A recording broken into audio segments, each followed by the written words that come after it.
გამარჯობა ყველას. დღეს ჩვენ ვსწავლოთ ბიდი მეისონის ცხოვრებას. აფრო-ამერიკელ ქალს, რომელიც მონობაში დაიბადა და მოგვიანებით კალიფორნიის ერთ-ერთ ყველაზე მდიდარ ქალად იქცა. მისი საოცარი ცხოვრება აერთიანებს როგორც მონობის გაუქმებას, ასევე მე-19 საუკუნეში შეერთებული შტატების დასავლეთით გაფართოებას. შემომიერთდით, როცა მის ისტორიას გავეცნობით. ბიდი მეისონი, როგორც მიიჩნევენ, დაიბადა 18-ში, აგვისტოს 15 რიცხვში, ჰენკოკის საგრაფოში, ჯორჯიის შტატში, თუმცა ამ დეტალებში დარწმუნებული ვერ ვიქნებით. დაბადებისას მას ბრიჯეტი დაარქვეს, მაგრამ ახალგაზრდობაში ბიდი შეარქვეს და ეს სახელი მთელი ცხოვრების განმავლობაში დარჩა. ბიდი დაიბადა მონობაში, რადგან ჯორჯია ამერიკის სამხრეთში მაშინაც მონათმფლობელი შტატი იყო და ასეთად დარჩებოდა თითქმის 50 წლის განმავლობაში. რაც კიდევ უფრო უარესი იყო, ბიდი ახალგაზრდობაში მშობლებს დააშორეს და ჯორჯიელი პლანტაციის მფლობელს, რობერტ სმითსონს მიიყიდეს. მიუხედავად იმისა, რომ მისი ახალგაზრდობა და ადრეული ზრდასრულობის წლები მძიმე და მონობაში გატარებული იყო, ამ პერიოდში მან ბევრი უნარი შეიძინა, რაც მომავალში წარმატების მიღწევაში დაეხმარა. მაგალითად, რობერტ სმითსონის პლანტაციაზე, რომელმაც იგი თავდაპირველი მფლობელისგან 1820-იან წლებში შეიძინა, ბიდიმ ბევრი რამ ისწავლა მეურნეობასა და სოფლის მეურნეობაზე. ასევე სხვა მსახურებმა იქ მას ასწავლეს ხალხური მედიცინის შესახებ, რომელიც აფრიკიდან შეერთებულ შტატებში იყო მოტანილი და თაობიდან თაობას გადაეცემოდა. ამ წლებში მან ასევე ისწავლა ბებია-ქალის უნარები. 1836 წელს ბიდი ან ქორწილის საჩუქრად გადასცეს ან გაყიდეს რობერტ და რებეკა სმიტებზე, ახალგაზრდა წყვილზე, რომლებსაც პლანტაცია ჰქონდათ მისისიპის შტატის დასავლეთ ნაწილში. მან თავისი ცხოვრების შემდეგი 10 წელი იქ გაატარა. ამ პერიოდში კი 3 შვილი, 3-ვე ქალიშვილი გააჩინა. ელენი დაიბადა 1838 და 1854 წელს, ხოლო ჰარიეტი 1857 წელს. არსებობს ვარაუდი, რომ მისი მონათმფლობელი რობერტ სმითი იყო ამ ბავშვების მამა, თუმცა ამის დასადასტურებელი საბოლოო მტკიცებულება არ არსებობს. 1857 წელს მისისიპიში ჩავიდნენ მორმონთა მისიონერები, რათა ადგილობრივები მოექციათ იესო ქრისტეს უკანასკნელი დღეების წმინდანთა ახალი ეკლესიის რწმენაზე, რომელსაც ხშირად უბრალოდ LDS ეკლესიას ან მორმონთა ეკლესიას უწოდებენ. ეს ეკლესია დააარსა ჯოზეფ სმითმა ნიუ-იორკის შტატის დასავლეთ ნაწილში 1820-იან წლებში, მას შემდეგ რაც მან განაცხადა, რომ განიცადა ღვთიური გამოცხადებების სერია და ეკლესია მნიშვნელოვნად გაიზარდა შემდგომ წლებში. როდესაც ისინი იზრდებოდნენ, დაიწყეს დასავლეთისკენ გადაადგილება, რათა ეპოვათ ამერიკული სიონი, შეერთებული შტატების საზღვარზე. 1840-იან წლებში მათ უკვე ჰქონდათ დასახლებები ილინოისის, ოჰაიოსა და მისურის ნაწილებში, მაგრამ ეკლესიის გაძლიერებამ ამ რეგიონებში ასევე გამოიწვია წინააღმდეგობა და 1854 წელს სმითი მოკლეს არეულობის დროს ილინოისში. მიუხედავად ამისა, მისი მიმდევრები ერთგულნი დარჩნენ ამ საქმეს და მომორმონთა ჯგუფები მომავალ წლებში სამხრეთისა და დასავლეთისკენ მიემართებოდნენ ახალი მიმდევრების მოსაძებნად.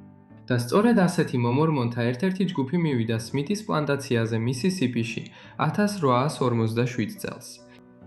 მალე მას შემდეგ, რაც მომორმონთა მისია მისისიპიში ჩავიდა, რობერტ სმითი მიერთდა იესო ქრისტეს უკანასკნელი დღეების წმინდანთა ეკლესიას და შემდეგ გადათვიტა გადასულიყო იუდაში, რადგან მომორმონთა ეკლესიის ლიდერები იქ გაემართნენ ახალი სასაზღვრო დასახლების დასაარსებლად.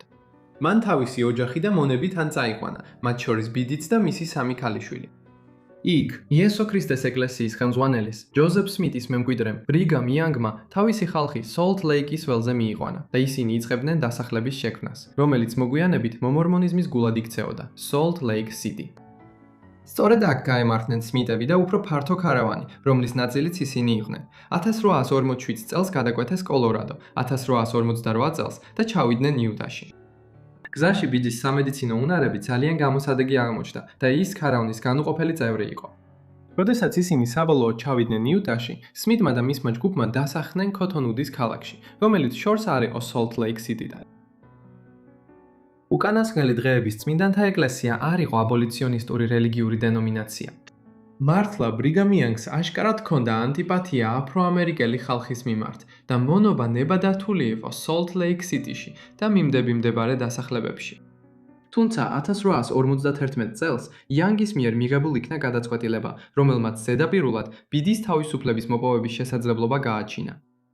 ჯერ კიდევ 1848 წელს შეერთებულმა შტატებმა მექსიკა-ამერიკის ომის მშვიდობის შეთანხმებით დიდი ტერიტორია შეიძინა, რომელიც ტეხასიდან წყნარ ოკეანემდე ვრცელდებოდა.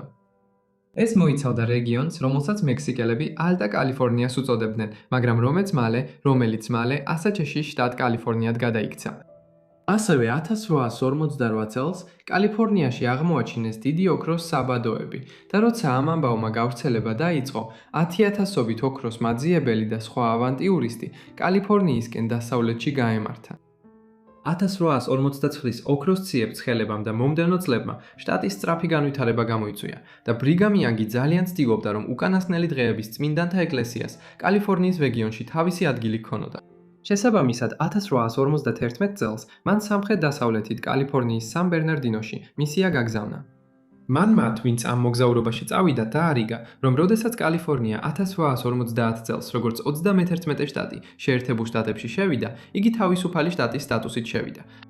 ამიტომ მონების ფლობა შტატში აკრძალული იყო და ვინც იუტადან კალიფორნიაში მონებსთან წაიყვანდა, ფაქტობრივად მათ თავისუფლებას ანიჭებდა. ამგვარად, როდესაც რობერტ სმითმა გადაწყვიტა ოჯახთან და მონებთან ერთად კალიფორნიაში მისიისთვის შეერთებოდა, ჩანდა, რომ ბიდი მალე მიიღებდა თავისუფლებას, მაგრამ სმითს სხვა გეგმები ჰქონდა. რობერტ სმითმა კალიფორნიაში ჩასვლის შემდეგ მონები არ გაათავისუფლა და ბიდის მსგავსად ბევრი მონა სრულად არ იცოდა, რომ შტატში მეტში შესვლისთანავე თავისუფლებაზე ჰქონდა უფლება. გარდა ამისა, 1850-იანი წლების დასაწყისში კალიფორნიის ხელისუფლება როგორც წესი არ იყო მზად დაესაჯა მონათმფლობელები, რომლებიც შტატში მონებთან ერთად შედიოდნენ და მათ არ ათავისუფლებდნენ. ამგვარად, ბიდი და მისი ქალიშვილები კალიფორნიაში ჩასვლის შემდეგ კიდევ რამდენიმე წელი მონობაში დარჩნენ. 1855 წელს ბიდის ერთ-ერთმა ქალიშვილმა, ელენმა, დაიწყო ურთიერთობა თავისუფალ შავკანიან მამაკაცთან, სახელად ჩარლზ ოუენსი. ჩარლზ ოუენსისგან გაიგო ბიდიმ, რომ კალიფორნიის კანონმდებლობით მონობა აკრძალული იყო და ბიდის ჰქონდა უფლება სასამართლოში ებრძოლა საკუთარი და თავისი ქალიშვილების რობერტ სმითის მონება დარჩენის წინააღმდეგ. შემდეგ ოუენსმა მას დაეხმარა, რომ შეეტანა შესაბამისი პეტიცია ლოს-ანჯელესის ოლქის სასამართლოში. ბიდის არ მისცეს უფლება საკუთარი თავისთვის დაეცვა თავი, მაგრამ რადგანაც მისი დამონებელი რობერტ სმითი სასამართლოში არ გამოცხადდა, მიიღეს გადაწყვეტილება, რომ ბიდის და მის სამ ქალიშვილს კალიფორნიის კანონმდებლობის შესაბამისად თავისუფლება მიენიჭებოდათ. ამგვარად საქმე გადაიდო 1856 წლის იანვარში, როდესაც ბიდი დაახლოებით 38 წლის იყო. ამ ეტაპზე ბიდიმ აირჩია გვარი მეისონი. ეს იყო ამასა ლაიმანის მეორე სახელი, მორმონის სან ბერნარდინოში, რომლისთვისაც ბიდი გარკვეული დრო მუშაობდა და ალბათ პატივს სცემდა. როდესაც ბიდიმ და მისმა ქალიშვილმა 1856 წელს თავისუფლება მოიპოვეს, ბიდი და მისი ქალიშვილები გადავიდნენ ოუენსების ოჯახში, რომლებმაც მას სამართლებრივად საქმის გასაჩივრებაში დაეხმარნენ, ხოლო მისი ქალიშვილი ელენი მალე ჩარლზ ოუენსზე დაქორწინდა. ბიდიმ მუშაობა მეტად დაიწყო და ჯორჯიაში ბავშვობაში შეძენილი სამედიცინო უნარები კარგად გამოიყენა. ის მალე წარმატებას მიაღწია ამ პროფესიაში, რადგან კალიფორნიაში 1850-იანი წლების ბოლოსა და 1860-იანი წლების დასაწყისში ყვავილის ეპიდემია მიფეთქა, ხოლო მისი ბებიაქალობის უნარები მუდმივად მოთხოვნადი იყო. მეისონი ამ პერიოდში ეკონომიურად ცხოვრობდა და ფულს ზოგავდა. 1866 წლისთვის მას უკვე საკმარისი თანხა ჰქონდა დაგროვებული, რომ ლოს-ანჯელესში, სპრინგ სტრიტზე საკუთარი სახლი ეყიდა $250. ეს იაფი ფასი იყო, რადგან იმ დროს სპრინგ სტრიტი ლოს-ანჯელესის პერიფერიაზე მდებარეობდა, მაგრამ ქალაქის სწრაფი ზრდის შედეგად ეს ადგილი უფრო ცენტრალური გახდა. ამ სახლის შეძენით ბიდი ერთ-ერთი პირველი აფრო-ამერიკელი ქალი გახდა, რომელსაც კალიფორნიაში საკუთრება ჰქონდა და მალე მან კიდევ რამდენიმე უძრავი ქონება შეიძინა. ისე როგორც თავისუფლების პირველ წლებში გამოიჩინა ეკონომიურობა, ბიდიმ ეს თვისება შეინარჩუნა 1870-იან წლებშიც. და ბიდიმ დაიწყო დაგროვილი ფულის გამოყენება ქალაქის პერიფერიებზე იაფი უძრავი ქონების შესაძენად, რომელსაც რამდენიმე წლის შემდეგ სარფიანად ყიდდა.